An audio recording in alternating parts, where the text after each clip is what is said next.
ओम भूर्भुवः स्वः तत्सवितुर्वरेण्यं भर्गो देवस्य धीमहि धियो यो नः प्रचोदयात्।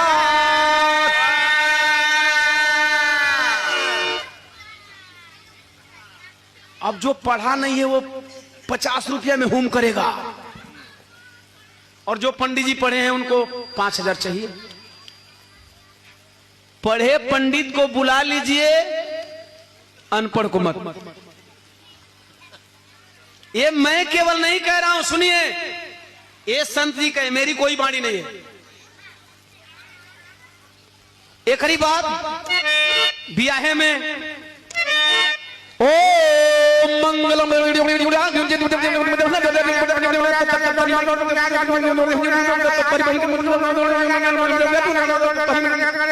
कोई मैं 4 गाड़ियों जपत हुआ, कम से कम कहने का मतलब है कि इस श्लोक समझ में आना चाहिए कि बड़ी याद है, इनके ढेर लंबा पड़त हुआ। सांस तोड़ी, वही में सांस चला था, सांस ना टूटी हमारी। बड़ी सस्ती दुकानदारी है, बिना याद कर ले महाराज। इसीलिए तो संस्कृत में सब अनुष्ठान होता है। अभी बात चलो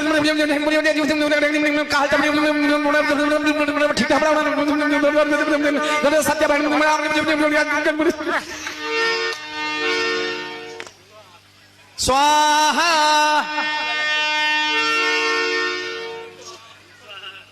हो गया। लेकिन यही पढ़े लिखे पंडित जी रहेंगे तो वो कहेंगे ओ मंगलम भगवान विष्णु, मंगलम गरुड़ ध्वज, मंगलम पुंडरीकाक्ष, मंगलायतनो हरि।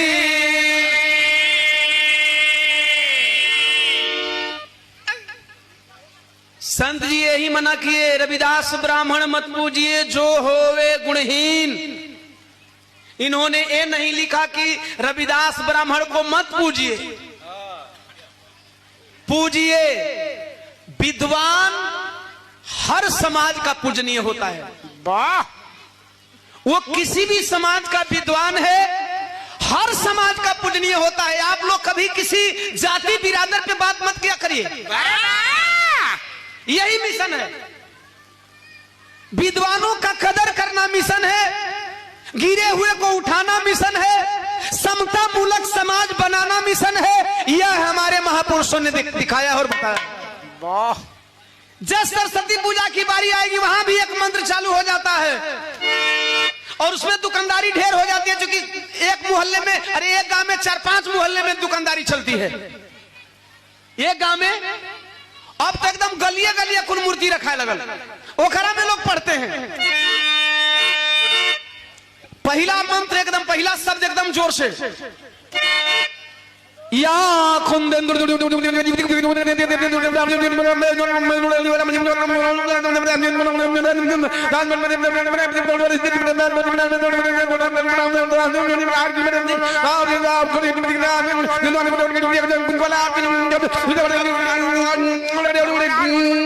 जजमान पट खोल दीजिए।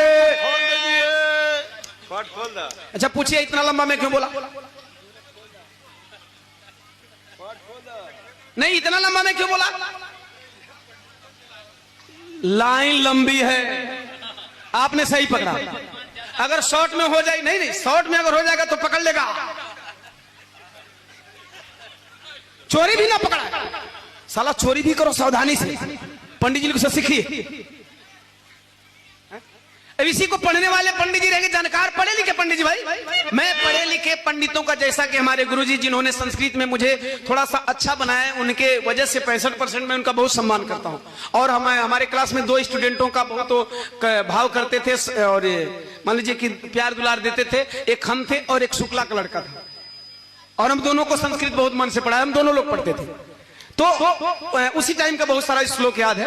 तो उन्होंने, अब ये सरस्वती मंत्र होता है, या खुंदेन पढ़ा लिखल पंडित जी, पढ़ा लिखल, अनपढ़ नहीं। या कुंदेन तुषार हार धौला, या सूर्यवस्तांबिता, या बीड़ावर्धन मंडित करा, या श्वेत पद्मासना, या ब्रह्मच्यु शंकर प्रभृति भी देवै सदा वंदिता, सामां पातु सरस्वती भगवती निशेष जाग्यापहा। जाके मिला लिया लोग।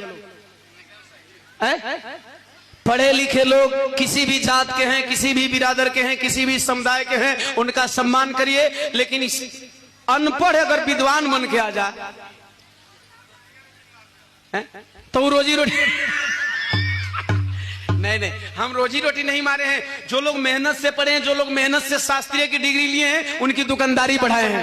तो पंडित जी लोग भी परेशान रहते हैं कि हम शास्त्रीय की डिग्री लेकर के क्या करेंगे, जब यहाँ पढ़े हुए पोथी पत्रा लेकर हमने कहीं हिसाब किताब मारत मालूम।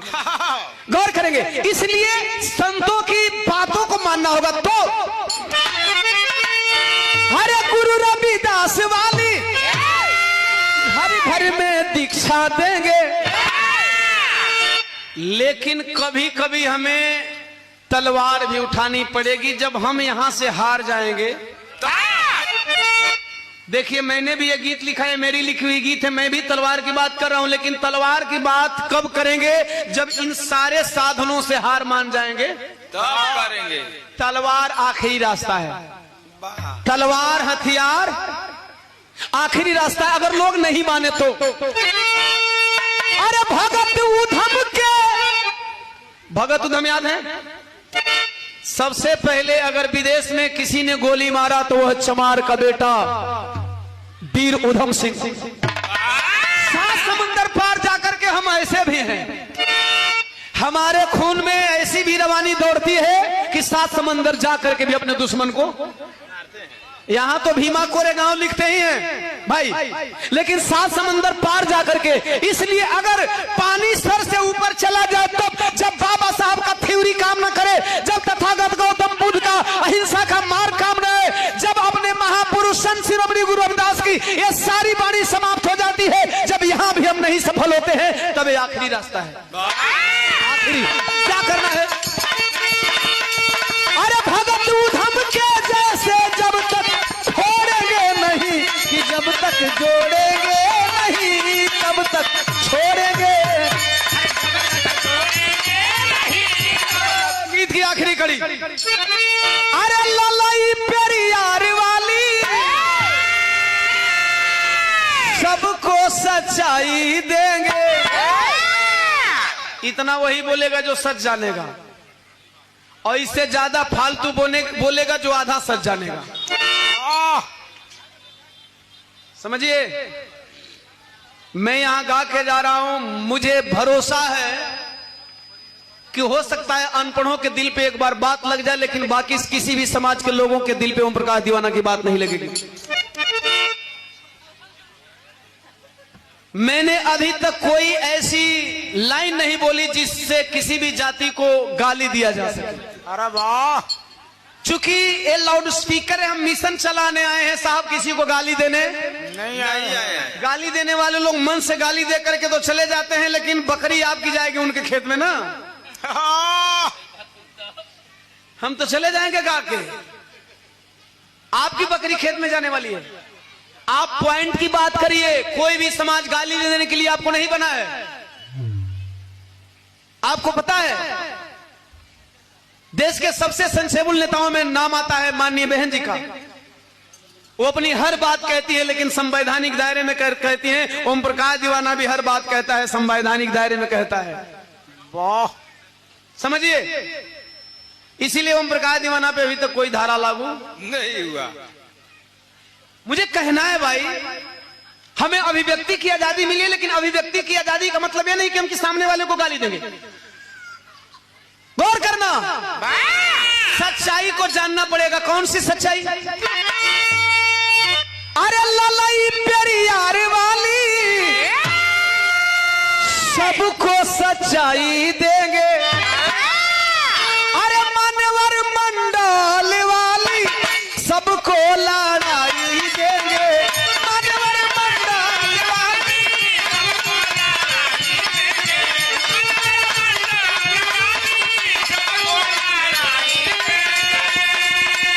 हमें लड़ाई लड़नी है मानवर साहब और मंडल वाली।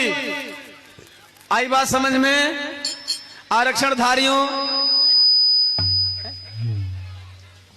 अब इन आरक्षणधारियों में सब आरक्षणधारी हो जाएंगे। जो लूट करके आरक्षण लिए वो हैं वो भी, और जो हक से ले रहे हैं वो भी। चूंकि बहुत दिन पहले यही कहा गया था, बाबा साहब को तो हर समाज से दूर इसलिए रख दिया गया था कि जब हमारे समाज को इस बात की जानकारी नहीं थी, तो हमें याद आता है अपने बचपन का जो एजुकेशन पीरियड रहा है, उस टाइम हमारे बिहार में छात्रवृत्ति के नाम पे केवल अनुसूचित जाति और अनुसूचित जनजाति को छात्रवृत्ति मिलती थी, जानकारी के अभाव में। चूंकि प्रावधान तो उस टाइम भी था, ऐसा थोड़ी नहीं कि बाबा साहब का संविधान नया आ गया। तो लोग कहते थे कि अरे बाबा साहब तो खाली चमरे दुसदा पसियन खातिर कुल लिख दे लो। जैसे जैसे हम जानकार हो रहे हैं, तैसे तैसे हम अपने हक की लड़ाई लड़ रहे हैं। तो जानकारी रखनी होगी अपने महापुरुषों की साहब। जब तक से हम अपने महापुरुषों की जानकारी नहीं रखेंगे, तब तक से हम हक और अधिकार की लड़ाई नहीं लड़ पाएंगे। जिस आरक्षण की बात हम क्या करते थे, आज उसी आरक्षण की बात वो लोग भी करते हैं जो लोग बाबा साहब से जलन करते थे। जितना जल्दी आप भारत के तमाम मूल निवासी Bahujan Samaj, SC, ST, OBC, minority के लोग बाबा साहब को जितनी जल्दी समझ लोगे, और ये भी समझ लो कि बाबा साहब ने संगठित होने को क्यों कहा था। बाबा साहब को समझ करके भी आप कुछ नहीं कर पाओगे जब तक से बाबा साहब के 30 स्लोगन में से बीच वाले स्लोगन संगठित होने का मतलब नहीं समझ लोगे। आज संगठित होने का मतलब नहीं समझ पाते लोग। संगठित होने का मतलब लोग समझ गए संगठन बनाओ, खूब बनाओ। संगठित होने का मतलब अब यहां तक सीमित हो गया है कि संगठित का मतलब खूब संगठन बना लो। एगो दीवाना नाम से, एगो जीतन नाम से, एगो सौरंग नाम से, एगो बाबा साहब का नाम से, एगो बूझ साहब का नाम से मार चंदा पर चंदा लेते रहो। और पूरा कितना कह दे, 4 साल 10 महीना मिशन और चुनाव को 2 महीना कमीशन। वाह! क्योंकि ऐसे संगठन वालों को चुनाव टाइम में पूछ लिया जाता है, आप नहीं चंदा दिए रहोगे, मोटा चंदा उधर से लेंगे। और अपने सभी संगठन के लोगों को कहेंगे कि चलो बसपा के अगेंस्ट अपना अभियान चालू कर दो, वोट इधर कर दो। तो 10 ठे गड़बड़ना, 10 ठे गड़बड़ा, 10 ठे गड़बड़ेना, 10 ठे गड़बड़ेना। अजय यादव हार गए 141 वोट से। ऐसा ही ना, हमार समीकरण, हमार फार्मूला बड़ा इजी वे में होता है। समझना है समझ लो, नहीं समझोगे। सच यही है कि किसी भी व्यक्ति को समझना है तो जीते जी समझ लो, मरने के बाद खुद किताब उलाटते रहो, नहीं मिलेंगे। जयंती मनाते रहो, बहुत बढ़िया गा रहा था,